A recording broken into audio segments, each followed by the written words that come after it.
There's also the traumatic experiences that we all experience differently. We all go through it, and some of us work through it, some of us don't.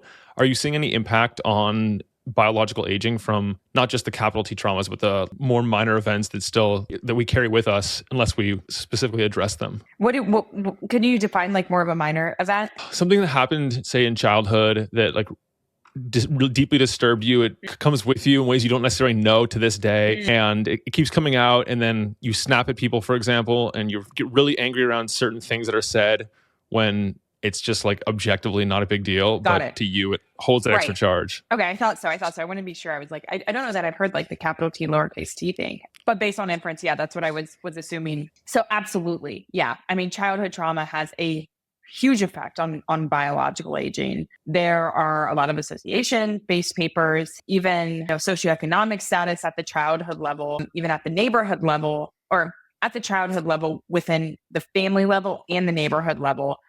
That's something we as children may have never known, right? That can even have effect on your biological aging too. So 100%. I think, yeah, that's a huge, more people are talking about it nowadays, which is great. Like I think a lot more people go to therapy. I think it's something that is like less taboo. I think, more people are talking about it openly on podcasts or even with their friends. It's more of like that mental health side of things, right? That can have, again, a huge outcome on outlook on your biological aging too. There's even studies like even the way we talk to ourselves, right? Whether you have an internal monologue or not. I think everyone has that to some extent. Not like the consistent internal monologue, but saying like if I hung up off after this podcast, I was like, oh my God, why did I say that? That's so awful. Like, should I message Nick to remove it? And like, if I just go about my day and I just think about that all weekend and I'm like beating myself up about it, like that's going to negatively affect my gene expression.